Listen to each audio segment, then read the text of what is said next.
channel, go ahead and subscribe. As you can see, I am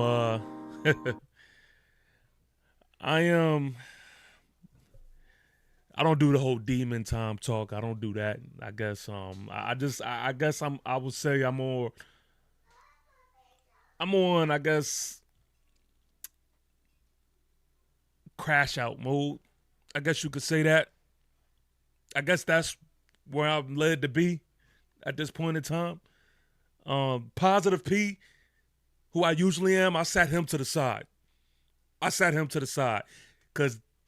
clearly that doesn't work. So this morning, y'all are going to be talking to Crash Out P. Crash Out P instead of Positive P, man. We're going to talk about some things, and it's been a lot that has been on my mind. I've actually been looking forward to doing this live stream because it's been so much said, so much different conversation pieces, man, especially with this game that we have versus the Los Angeles Chargers, 1 p.m. at MetLife Stadium, week 4. New quarterback in charge. Coach Brian Dable, y'all know he's on my hit list right now, and everything, man, everything. Russell Wilson being bashed. So there's just so much I need to talk about, and we're going to get into it. But again, make sure you do your part, man. Make sure you like the stream on your way in. Make sure that y'all stay engaged in the comments. And if you're new to the channel, you subscribe. So we're going to let this intro rock out. And then we're going to get into it, y'all. We're going to get into it. So without further ado, man, let's go. I felt there was no better athlete on that field than me. I was the best athlete on the field. And in order to win, you have to beat me. If you can't beat me, then you can't win. I tell you right now, you know everybody gonna watch this ass whoop my put on you, right?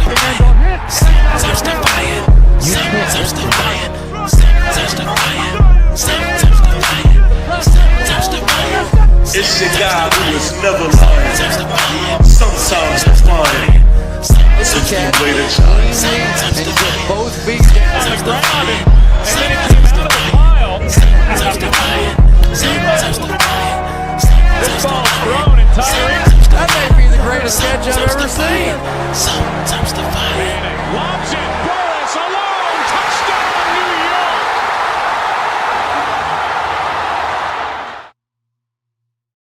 Shout out to my guy Frank White, who was in the building. Year. First one here, bright and early, just like our team's supposed to be. Just ask Mike and Kobe, boss. Yeah, man, shout out to my guy Frank White, man. Always staying engaged. I appreciate you, my guy. And good morning to you. Good morning to everybody that is tuned in for this early morning stream. JC Rhythms is in the building saying what's good. Said, let's effing go. Big Blue and the Darth Vader era, or New Jack City, whatever you want to call them. Also, bless up to you and all the NY Giants commentators, man. Yeah, man. New York Giants salute to JC Rhythms in the building. Baby. I see you. Yeah, man. Yeah. No more Mr. Nice Guy, man. No more Mr. Nice Guy. I will say this. Yes, JC, let them know, man. Hit that like button. And subscribe. Matter of fact, give me 1 second. Let me close this door. Give me 1 second.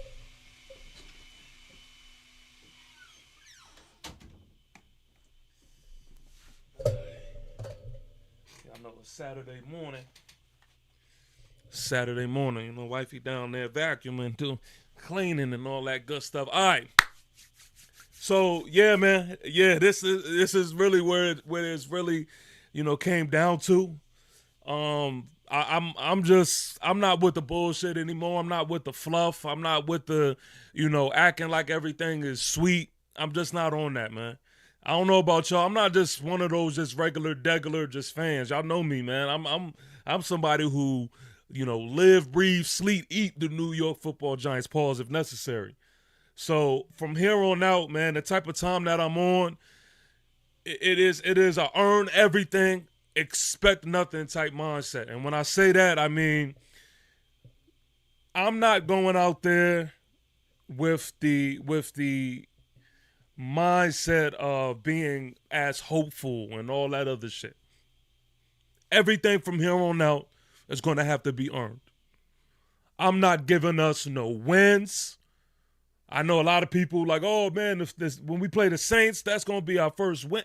I'm not throwing none of that out there. Everything from here on out is going to have to be earned. I need for us to stop being this team, man, that is consistently just finding new ways to have this fan base just being optimistic for the bare minimum. And so with that being said, if we turn things around, of course that is what I want. Of course that is what I feel like I need at this moment in time. I'm going to be there. I'm going to be there ready to rock.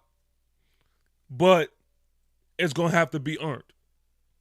It is definitely going to have to be earned, man. So with that being said, man, let's start here. Before we can fix the problem, we have to acknowledge the problem. I was talking to some Giant fans, and I heard this that described Dable in the perfect way. He said Coach Dable needs a QB to be the offense instead of a QB being a part of the offense. Example, Jalen Hurts versus a Josh Allen. I think a lot of us would agree that Jalen Hurts is a part of the Eagles' offense and not the offense. Their system is their system. We can name a plethora of quarterbacks that can be plugged in with the Eagles, and their offense is still, going to have production. This isn't a knock. It's actually respectable. And it's actually something that I would hope, that we would get to. But Josh Allen, the Pat Mahomes of the world, maybe like the Lamar Jacksons, just not so much. They're more of the offense. Maybe not necessarily Lamar, but y'all get what I'm saying. If you were telling me that Coach Dable needs all of the bells and whistles in a quarterback to look better offensively than what we have consistently seen throughout the years, then it is clear that he is not the man for the job, and for obvious reasons. That's way too much reliability on one player, and that is not the recipe for a successful offense. The time, effort, talent that has been wasted or sacrificed under Coach Dable's leadership is something we can never take back, but it is something we don't have to continue to experience. When I hear Giant fans say that they want to keep Coach Dable, I promise you, I really don't understand the logic. Not at all. If I put my hand in the fire and get burnt, I don't keep putting my hand in the fire. I don't tell myself if I change the direction I put my hand in, or if I don't put my hand in for as long. No, I just stop putting my hand in the fire. Point blank, period. We need to stop putting our hand in the fire and make the right changes in this coaching staff, starting with Coach Dable. I'm not going to hold you. Preferably, I want a defensive mind. I want a defensive mind as a head coach.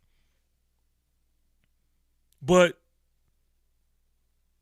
it is absolutely criminal as to where we stand right here going into week 4. Pathetic, man. The same thing that we have done before, it's just carried right into this year. Just think about it. I can't believe some of this shit is working. It is criminal what is going on with Russell Wilson right now. The shortest leash known to man. And Russell Wilson is receiving so much blame. Russell Wilson is being talked about like he is the worst quarterback in the league. And it reminds me exactly like how Daniel Jones was last year. And see, the reason on why I keep bringing up Daniel Jones is because it's just a testament as to the things that is just reoccurring. It is just a reminder, and it's just so prevalent to today's time. Another scapegoat, another quarterback being blamed, and it's terrible. I have never seen a quarterback throw for 450 yards one week, and then 2 weeks later, he is benched and then talked about like he is the worst quarterback in the world. Worst quarterback in the world. And then on top of that, you have people finding these excuses to also discredit Russell Wilson, but it's like you're defending Coach Dable. Oh, Russell Wilson, he did that versus a terrible Cowboy defense. God, damn if he do, damn if he don't. Damn if he do, damn if he don't.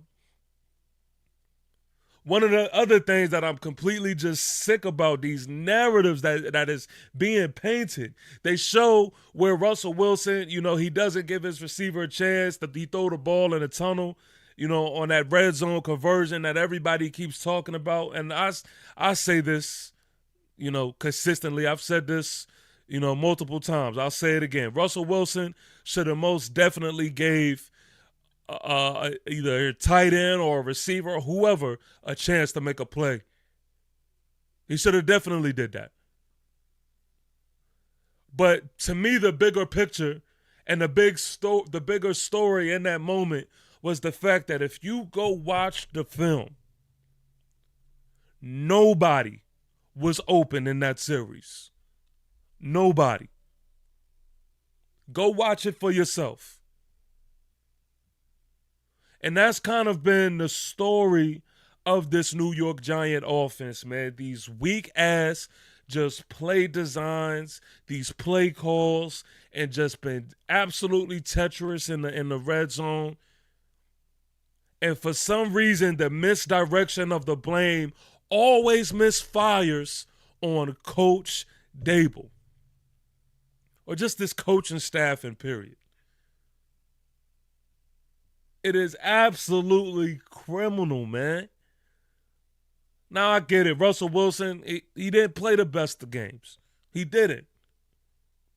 But the fact that we talking about Russell Wilson like he is absolute garbage and he belongs to the bottom of the league in conversations of quarterbacks, that's crazy to me, man. And people are going right along with it. They just going right along with the bullshit. And I just see through it. And it's just sad, man. It really is. It's just crazy sad. But all in all, we got this game, man, that we're going to talk about. We got the Chargers. And again, like I said, the type of time that I am on is that I am just not going to talk about us beating the Chargers. Like, I don't look at it as impossible. I think roster-wise, I feel the same way as I felt before the season started. I just really not scared of anybody roster-wise. But like the video that I just put out, I'm not going to undermine the importance of coaching. So there are a couple key things, man, versus the Chargers that we really have to ask ourselves, are we prepared for? First is Justin Herbert, man. That man looks good. I ain't going to hold y'all. The man looks good right now.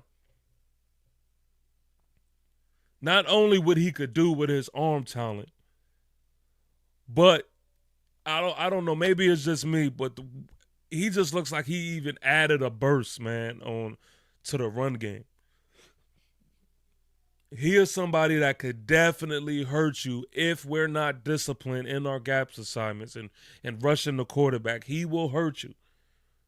He will hurt you. And y'all know we have struggled with that consistently. So that is a big worry of mine, man. A big worry of mine. Another thing is, like I said with coaching, Coach Harbaugh is one hell of a coach. Is one hell of a coach. And he's seasoned enough to know how to approach a rookie quarterback.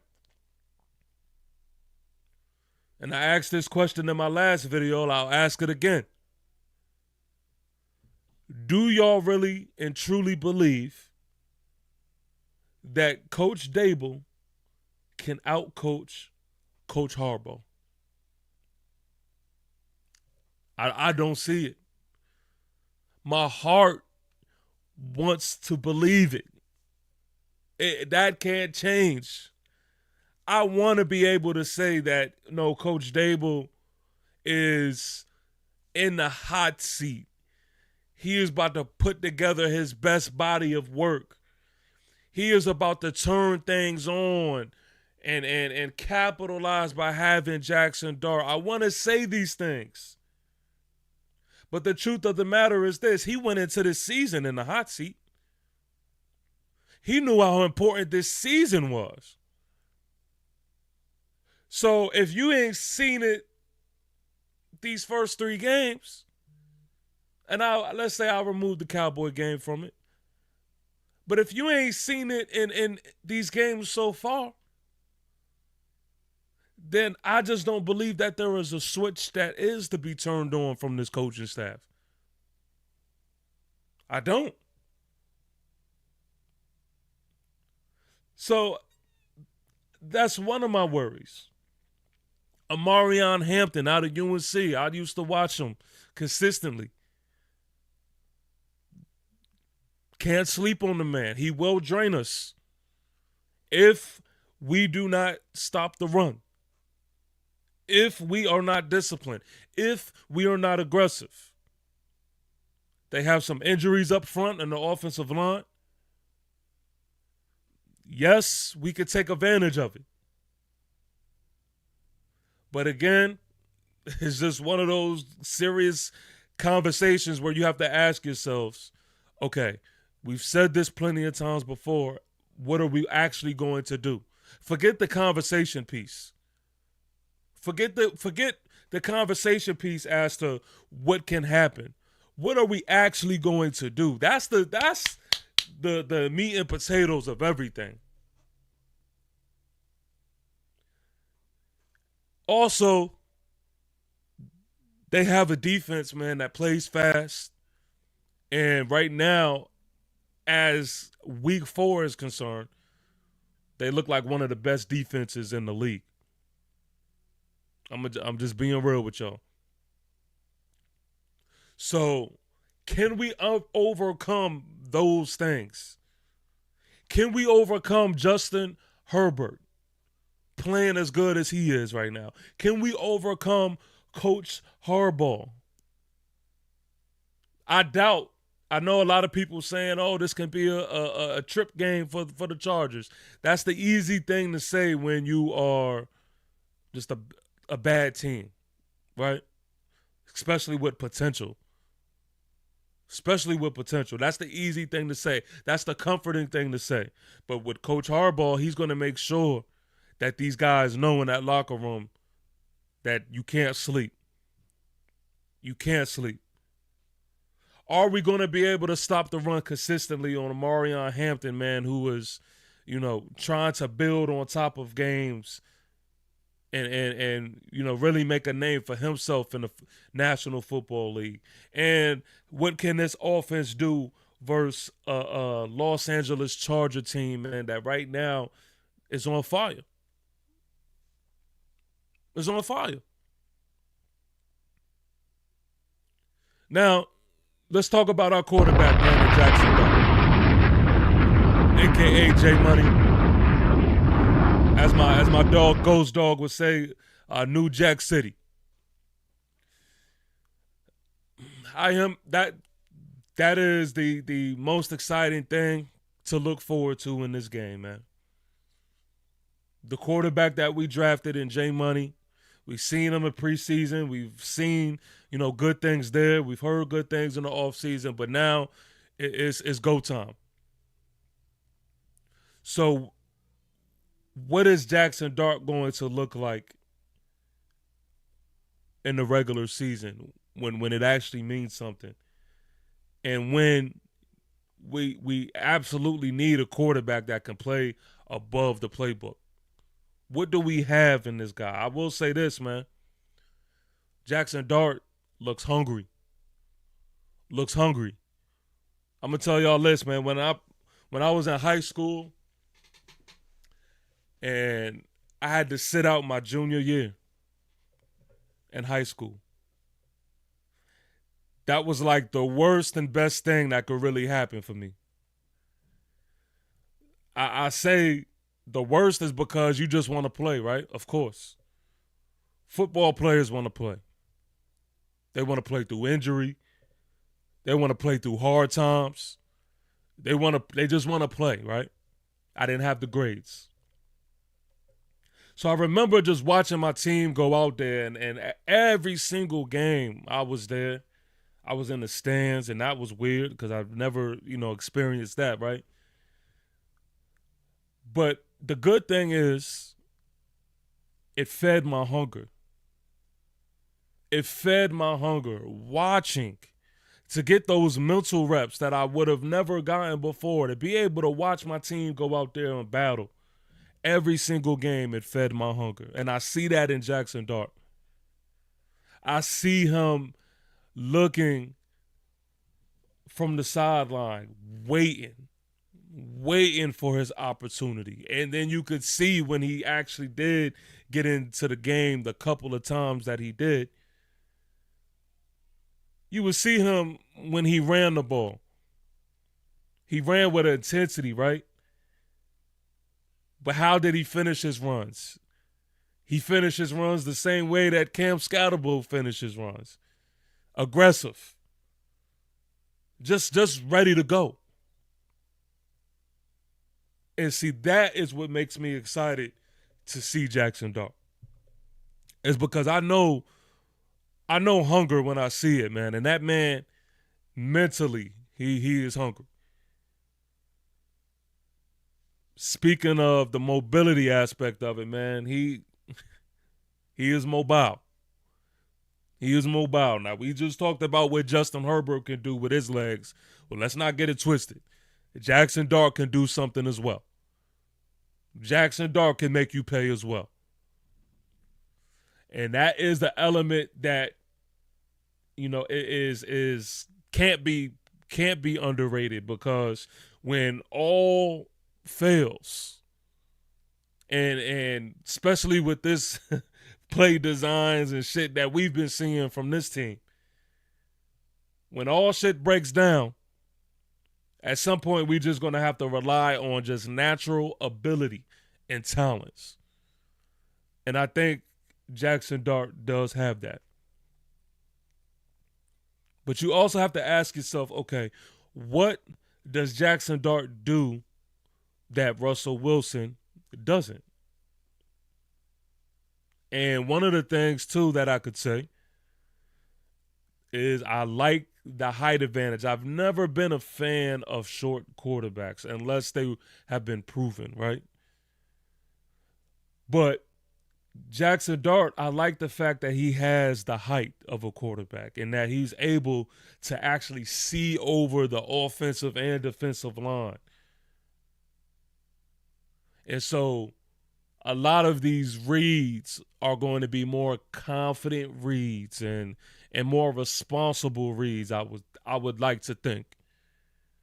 I would like to think the decision making would be better at the quarterback position. I don't have a worry as to the rookie aspect. I only think the rookie aspect will benefit us, because I don't think that Jackson Dart will be gun shy. If anything, I think it'd be the opposite. I think we would have to remind Jackson Dart to like make sure he's playing smart. So I say all of this to say, man, I'm excited to see J Money take these QB1 charges. That is something that Giant fans we looking forward to seeing. But again, let's keep it real. It's bigger than just that aspect of it. It's bigger than just J Money going out there. We got to put this man in the best position to succeed. And right now we're in an opportunity where there is no film on Jackson Dart like that, and we could take advantage of that. Will we is the question. Will we is the question. So let's get into some, keys to victories here, man. Some things that we just absolutely need to do. Absolutely need to do. And y'all already know where I'm going to go first, man. Let's just go ahead and rip this Band-Aid off, man. First thing is first, coaching.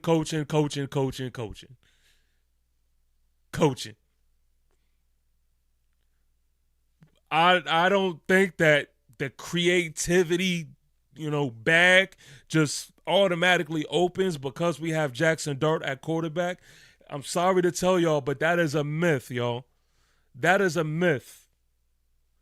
If y'all keep thinking to yourselves that, because of a new quarterback, you're just going to see all of this creativity inside the playbook now. If they didn't have it before, they won't have it again. Yes, will the play calling and stuff alter and change? Yeah. But I'm talking play designs. See, that's the thing I pay attention to because I watch these other teams that are actually competitors, good football teams. The Lions, I watch them a lot because I like what they do offensively. The Rams, I like what they do offensively. And what they do as far as play design wise, it is clean. It keeps the defense on their toes. You got to play the best defense that you can play versus offenses that I'm referring to. With us, it just seems so fucking high schoolish. So I'm big on the creativity aspect of it. Also, can we make some damn adjustments, man? Like, I like to always, reference boxing, and when I'm talking about life, when I'm talking about football and just all aspects. But you don't go into a boxing match. What made Floyd the greatest of all time, I would say, is because he was a master at adjustments. Floyd knew how to alter after those first few rounds. Okay, this is what it is. So now I know I need to be the aggressor, stay on top of this guy. Or maybe I need to let this guy go ahead and tire himself out. Or I just need to outbox this guy because he can't outbox. Like, there are adjustments that I feel like what makes good teams good. And we just haven't seen that, man. We haven't seen that from this coaching staff. And that is what just really bothers me. And that is why I'm so adamant on just getting these guys up out of here. But keys to victory wise, man, can we get some damn adjustments? Can we coach the game? And aggressiveness. Can we be aggressive? I actually stand on a different side than a lot of these Giant fans stand on. I've been hearing a lot of take the points type talk. And I'm not even here to say who's right and who's wrong, because you could be right. I don't see it that way, though. I just don't. Especially in the position that we are in, man. I want to see an aggressive team, man, that looks like they are a 0-3 team. Hungry for a win. That is what I want to see. So when everybody's talking about, oh, man, kick the field goal. Yes, kick the field goal in some instances, but no, if we are smelling the red zone and we want to make sure that we get this dub, right? We want to make sure that we put a win on this record. Kicking a field goal is just some soft shit depending on situations of the game. I want to see aggressiveness, man. I want to see an aggressive approach to everything that we do. See, it's easy for us to talk about being hungry when you're 0-3, but I want to see it. I want to see it translate on the field. Also, playmakers, man. Playmakers. And I'm going to talk about the players. I'm going to talk about the players because it's the players too. I'm not trying to discount that. There's some players, and we're going to get into that. But we need the playmakers, man, to take advantage of anything that they give us. Anything. Anything that they give, we should take.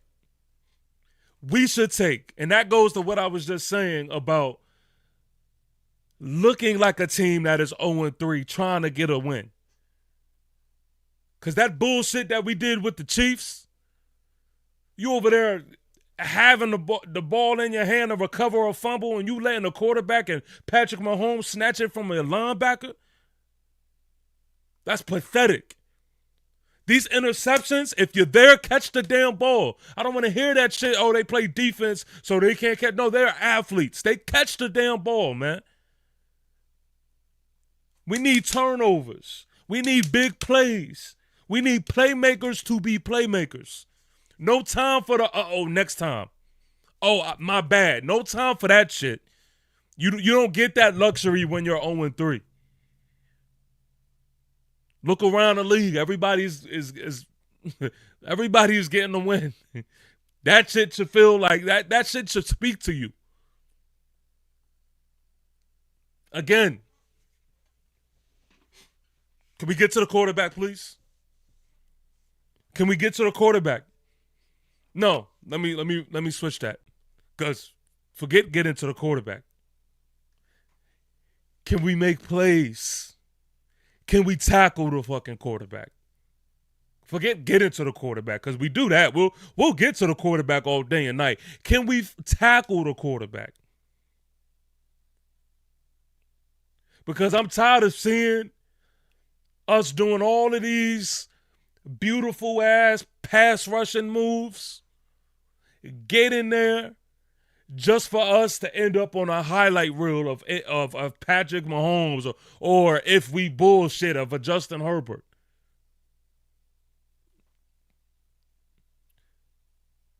And then also on the defensive side of things, can we take advantage of these long down conversions on defense? Please. Please. I swear we got to be the only team in the National Football League to where it could be 3rd and 50. And offenses will get the first down like it ain't shit. Like it ain't shit. That is some of the most irritating things to watch, man, from this team and from this defense. We need to take advantage of all long down conversions. And part of that is lack of discipline, missing tackles, the whole nine. Part of that is everything is not just, in that aspect, is not just a coaching piece to it. A lot of that is bullshit from players. And that's another, I have smoke for players. I do have smoke for players. Because I may not have spoken to that side of things because I've just been so adamant on speaking about these coaches. But best believe I have smoke for players. See, Brian Burbs and Kayvon Thibodeau, to be honest with you, they're the only ones on this defensive line, to me, that has been living up to the expectation. I'm going to be real with you. And as hard as this for me to say, Dexter Lawrence, he ain't been having it, man. I'm going to just keep it real. This dude, Dex ain't Dexing.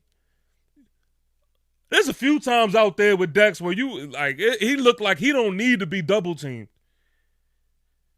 Man's out of shape. I've seen him getting tossed around a little bit. Dex ain't Dexing, man. I'm sorry. And I'm waiting for Dex to wake his ass up, man. Enough is enough. And I ain't gonna lie, I've been real lenient on it because it's Dex. And I don't like to overreact. It is just week 3. But some shit is going to have to shake, man. And I'm not making no excuses for him. I don't want to hear that shit. Oh, he's having a child and all of this other stuff. And no. Put up or shut up. Because I ain't going to lie. He not looking like Dex, man. For real. Again, speaking of that defensive line, Frank White, I'm with you. Abdul Carter. This is why Giant fans, you don't give too much too early.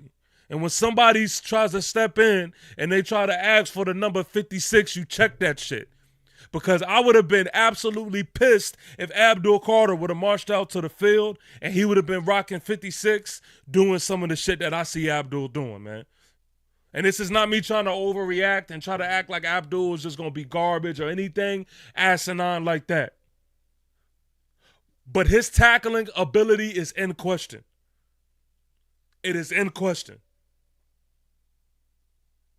Fuck getting to the quarterback. Because that shit ain't doing much for us. We need to make plays. And I'm tired of seeing Abdul Carter, if you really want to watch him, y'all talking about Kayvon Thibodeau, but there's sometimes when he's out there just lollygagging around. And then there's times, he'll make a beautiful move to get to the quarterback. But can't tackle worth shit right now.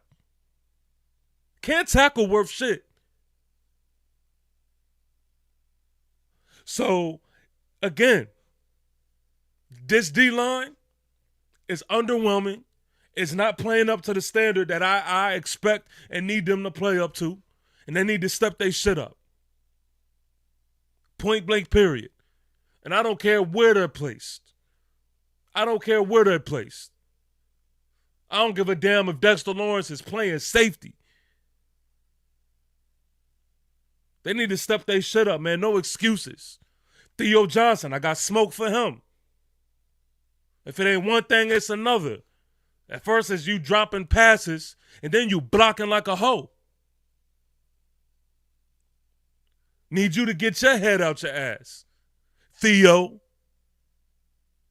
Because it's pathetic, some of the shit I see Theo Johnson out there doing.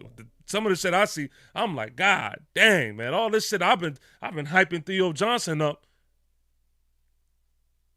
It's pathetic, man. It's pathetic. DJ Davidson, soft as shit. I can't. Every time I see him out there on the field, I want to cry. Soft as fuck. So everybody, man, pretty much in that interior defensive line, man, I'm expecting production out of everybody, man. Point blank, period. That's just the type of see, I ain't gonna lie, man. Some of y'all don't feel me, but it's cool. That's just the type of time that I'm on. Man. Like, I'm no more fluff. No more fluff about this shit, man. We 0-3. We 0-3 when we could very easily have been 3-0. Easily. Like, this shit wasn't... to be 3-0 wouldn't have been impossible for us, man. It really wouldn't have. Like that shit I was actually talking in the off season, like it wasn't crazy, especially when you see how things panned out. Really isn't. Also, I want to take the time to say this too, man. See, I don't mind, talking with my Giant family about Giant shit. We gonna get on our team. We're qualified to do so. And I respect it coming from Giant fans who know more about Giant football than anybody else would.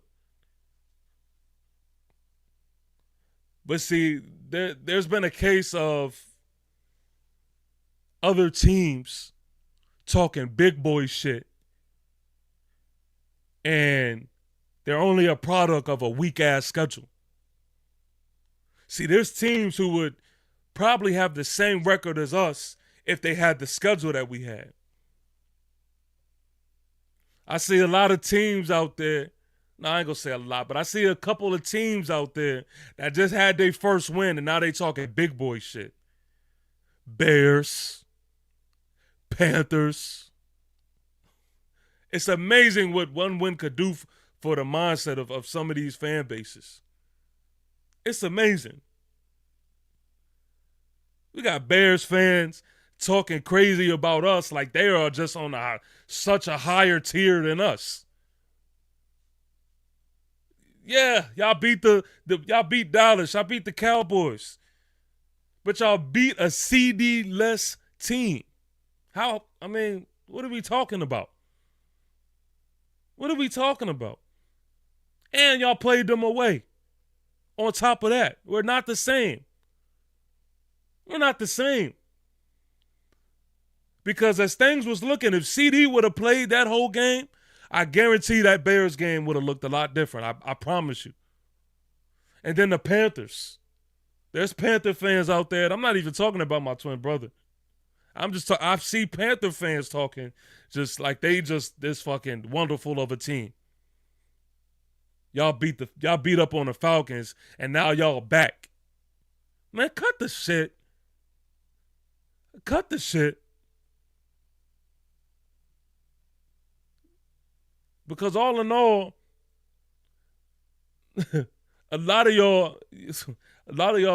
few of y'all better be lucky we don't play y'all this year. Because I really wouldn't let y'all get away with the shit that y'all trying to get away with. But that's neither here or there. I'm sorry. I'm not trying to get too distracted because we got to focus on the Chargers. But that is that. That is that, man. That is the type of time that I am on. Earn everything. I expected nothing at all. This is Coach Dable's last leg. And if it's ever been a put up or shut up time, it is definitely it now. So it is not in me to ever go into a game just automatically accepting defeat and looking at it like it is impossible for us to get a victory. Do I feel confident? Absolutely not. I don't. I don't at all. But I for sure know that this shit isn't impossible. And when 1 p.m. get around, I'm going to be suited up.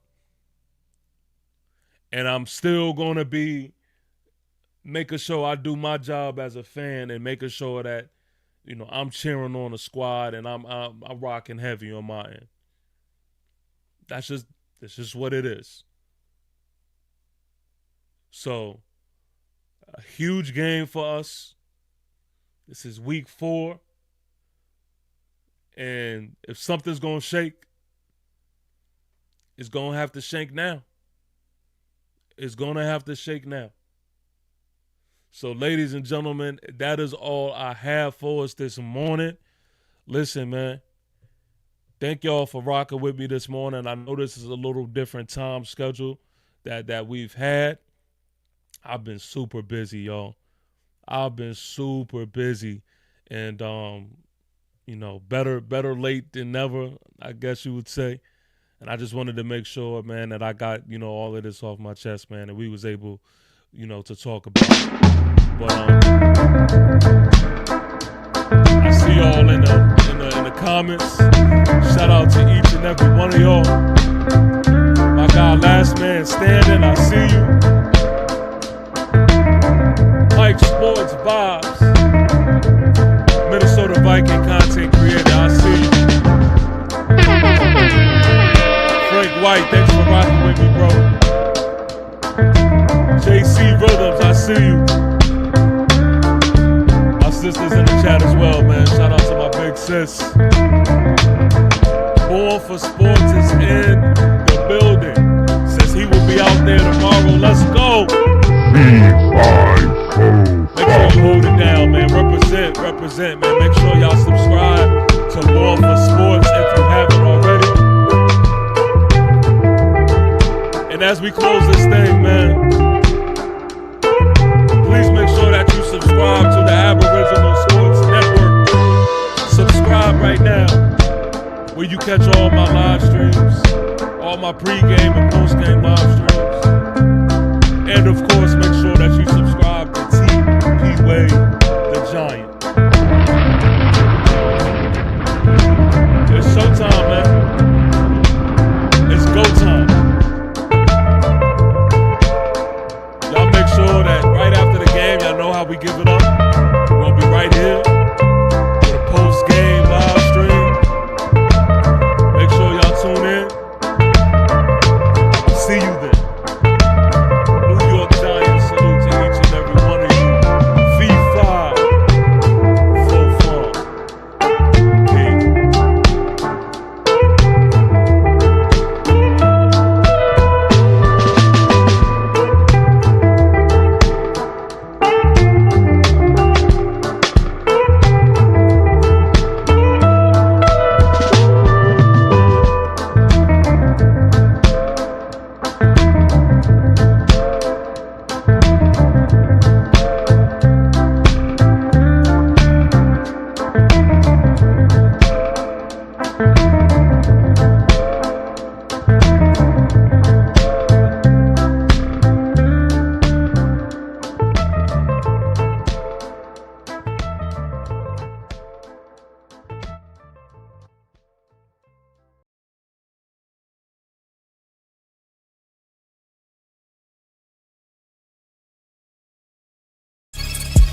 AKA lion, AKA tiger, how we swinging iron, walking through the fire, certified pioneer. Yeah.